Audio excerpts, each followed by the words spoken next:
Du willst also ein Online-Training, ein Werbeclip, einen Pitch oder sonst ein Video in hoher Qualität selbst produzieren.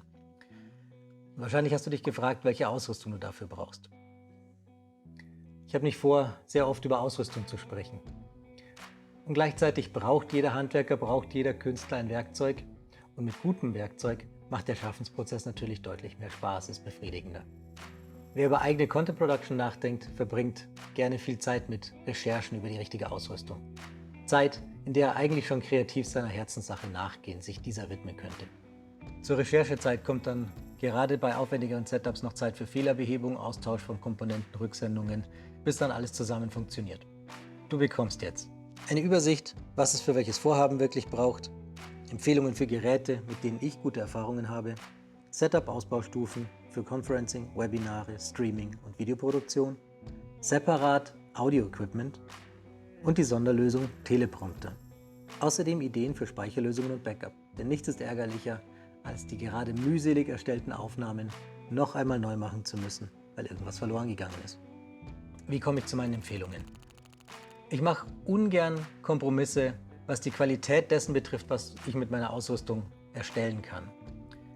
Situativ mache ich etwas mehr Eingeständnisse, wenn es ums Handling geht, gerade wenn es Handgriffe sind, die ich eigentlich nicht oft brauche. Am wenigsten Wert lege ich auf Image-Aspekte. Was wir produzieren, hat die gleiche Qualität, unabhängig davon, ob unsere Stative einen Markennamen tragen. Und gleichzeitig landet man natürlich ganz gerne aus Qualitätsgründen bei den Markenprodukten. Dann, aber nur dann, greife ich gerne auch tiefer in den Geldbeutel. Ich starte jetzt mal einen Ausschnitt aus einem Online-Webinar, in dem ich neulich über Ausrüstung gesprochen habe und gehe nebenbei in mein kleines Studio, um auch vor der Kamera ein paar der Ausrüstungsgegenstände, über die ich spreche, zu zeigen. Auf geht's! Ich empfehle also mal mindestens, das Handy nicht hier vor sich zu halten und die Wackelvideos zu machen. Da sind die Leute ganz schnell weg, da gibt es schnelle Drops in den Retention Rates, sondern mal so ein ganz kleines Stativ, vielleicht so ein Gorilla-Pod sich zu besorgen. Ich habe für mich, nachdem ich durch 2 Gorilla-Pods durch war, die fangen irgendwann mal an so nackelig zu werden und dann halten sie nicht mehr gut. Man riskiert dann, dass das schöne Handy oder noch schlimmer die teure Kamera von da runterfällt, wo man es aufgestellt hat. Ich habe eine günstigere Variante gefunden, die verlinke ich euch eben auf dieser Liste. Meine Empfehlung ist, nehmt für euer iPhone den Thunderbolt zu HDMI-Ausgang oder ein Kabel für euer Android-Phone, USB-C, die modernen Android-Phones zu HDMI und holt euch eine günstige HDMI-Capture-Card. Je nachdem, welche Modelle man da wählt, ist man mit definitiv unter 100 € dabei und hat viel gewonnen. Man hat ein stabiles Bild, man hat die Möglichkeit, das Handy als deutlich bessere Webcam zu benutzen. Ihr habt mit einer Software, die ich jetzt nicht angesprochen habe, die aber auch auf der Liste steht, Filmic Pro ist eine oder ProShot ist eine andere, die Möglichkeit, eure Belichtung, eure den Temperatur-Weißausgleich auf ein bestimmtes Setting festzulegen.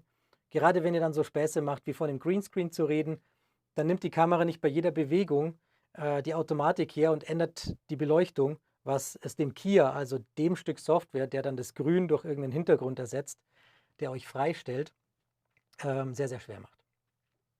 Also 100 € in eine kleine App, die kostet zwischen 5 und 15 €, je nach Telefon und App oder Telefon, Betriebssystem und App. Und in Summe schon mal ein stabiles Bild. Ihr könnt damit auch mit der Software OBS schon komplett streamen, loslegen. Jetzt kommt aber dann noch der gute Ton.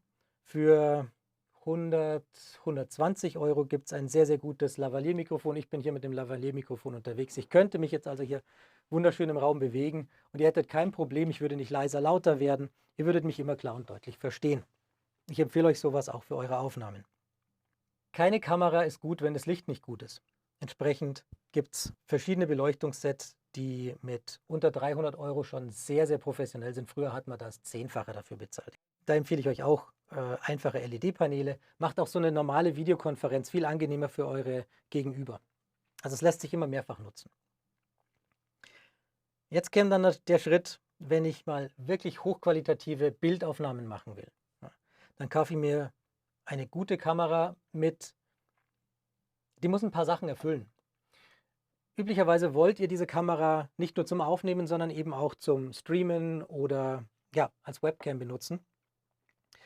Für wen das gilt, dem empfehle ich, eine Kamera zu nehmen, die einen Clean HDMI-Ausgang hat. Also viele Kameras können es nicht, dass sie ohne das Menü, was man so an, da nimmst du gerade auf oder nicht, das sind die Audio-Levels, die du siehst, diese ganzen Widgets, die ihr auf dem Display der Kamera seht, selbst die Kameras, die HDMI-Out haben, haben nicht notwendigerweise einen Clean HDMI-Out, der das reine Bild ohne diese Widgets ausgibt. Eine sehr, sehr gute Kamera, das ist die, die ich hier auf dieser Seite habe, ist die Blackmagic. Also Blackmagic macht nicht nur die Software umsonst, die verkaufen natürlich auch Geräte. Ist die Blackmagic-Kamera hier, die 4K, die nimmt schon in 4K auf, also eine sehr, sehr hohe Auflösung und liefert hervorragende Bildqualität. Das Ganze mit einer guten Optik, soliden Optik und einem etwas größeren Stativ und ihr seid jetzt schon bei 2.200 Euro. Jetzt können wir dann sagen, ich will auf YouTube, auf LinkedIn live gehen, ich will streamen, vielleicht das Ganze noch ein bisschen stilvoller angehen, dann könnt ihr noch RGB-Lichter für die Hintergrundausleuchtung oder vielleicht noch, um ein Hairlight zu setzen, komme ich gleich drauf, verwenden. Irgendwo braucht man dann immer kleine Helferchen, um Material zu montieren, deswegen habe ich auf die Liste mal mit draufgenommen den Magic Arm von SmallRig. Eine Möglichkeit, einfach so eine Art Schraubklemme irgendwo an den Schreibtisch, an den Stuhl, den man wohin stellt, hinzusetzen und mit einer Schraube sämtliche Achsen bewegen zu können. Da könnt ihr dann Lichter draufschrauben, die Kamera draufschrauben, das Mikro draufschrauben. Ja, und verschiedene Sachen kann man automatisieren. Also wenn ich Sachen einspiele, wie vorher diese Skala, die ich eingeblendet habe, dann tue ich das über ein Stream Deck. Ihr könnt aber das Stream Deck auch benutzen, um eure normale Software zu steuern, also im normalen Alltag einfach ein paar zusätzliche Tasten zu haben. Ja, und wer es dann groß angehen will, das ist für die Leute, die vielleicht ihre Firmen-Events, Diskussionen, Interviews entweder streamen oder aufnehmen wollen, aber auch für Leute, die ein größeres Volumen haben zum Aufnehmen. Also wie Eva und ich, die unsere Kurse digital aufnehmen. Es ist sehr viel leichter, mit einer Zwei-Kamera-Technik zu schneiden und Versprecher rauszueditieren, ohne dann irgendwie hässliche, amateurhafte Jump-Cuts zu bekommen. Also hier kann man dann ein viel größeres Licht, eine große Softbox dazu nehmen mit einem sehr, sehr starken Licht. Man kann eine zweite Kamera mit Stativ dazu nehmen. Wenn es zwei unterschiedliche Kameras sind, empfehle ich einen Color Checker zum Farbabgleich. Und wenn man mit verschiedenen Kameras streamt oder verschiedene Kameras gleichzeitig aufnehmen will, gibt es das nennt sich ATEM Mini, ist je nach Modell gar nicht mehr so mini. Das ist ein Videomixer, der hat Features wie, man kann verschiedene Kameras hin und her schalten. Also ich benutze hier ein ATEM Mini, um zwischen der und der Kamera hin und her zu schalten. Oder eben auch bestimmte Inhalte wie mein Tablet statt meiner Videokamera einzublenden. Das macht der Videomixer. Je nach Modell unterstützt der Videomixer auch ein gleichzeitiges, also isometrisches nennt man das, Aufnehmen von allen Kameras und Inputs. Also ihr könnt den als externen Monitor nehmen und alles, was ihr am Bildschirm macht, aufnehmen. Ihr könnt gleichzeitig eure Kameras aufnehmen, euren Ton aufnehmen und habt dann lauter Spuren, aus denen ihr nachher schön wählen könnt, was brauche ich eigentlich. Gut, also vom kleinsten bis zum größten Set. Naja, das größte, man kann da beliebig verrückt werden. Habe ich euch hier mal was zusammengestellt. Dann ist auf der Liste sind noch einige Tipps bezüglich Speicher. Gerade die Kameras, die hochqualitativ aufnehmen, brauchen dann auch eine gewisse Schreibgeschwindigkeit bei den Speicherkarten.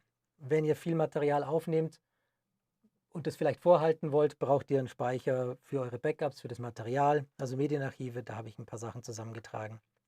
Auch sehr spannend ist, wenn ihr viel vortragt, einen Teleprompter dazu haben, wo ihr reinblicken wollt. Ja? Und das kann mit dem Device, das ihr hier seht, Shuttle HD nennt sich dieses Ding, es kann ein Zuspieler sein für sowohl Filminhalte als auch ein Teleprompter und mit einem relativ günstigen, das ist so um die 100 Euro auf Amazon zu finden, Spiegelglas, kriegt man eine gute Halterung, auf die man seine Kamera montiert, unten einen Monitor reinsetzt. Das kann das eigene Smartphone, das kann ein Tablet sein oder es kann ein dedizierter Monitor sein, zu dem ich euch auch einen Link gegeben habe. Und dann spielt ihr mit diesem Teleprompter den Text auf den Monitor oder habt eine Smartphone-App und seht genau da, wo ihr hinblickt, den Text und blickt in die Kamera. Ich habe übrigens euch auch über einen Monitor vor meine Kamera gesetzt. Das mache ich auch gerne während meiner Coachings. Sonst hat man nicht den Augenkontakt, sondern spricht halt immer irgendwie zum Bauch. Ja, ja und dann ist das schönste Bild auch nichts, wenn man den Sprecher nicht hört. Zum einen Audio-Treatment für den Raum. Relativ günstig sind Sound Blankets. Das sind in dem Fall oder bei diesem Produkt zweiseitige, zweifarbige Blankets, die man aufhängen kann. Hat den Vorteil, sie dienen auch noch als Reflektor, um das Licht mitformen zu können. Ich komme nachher nochmal drauf zu Reflektoren, wenn wir über das Licht sprechen.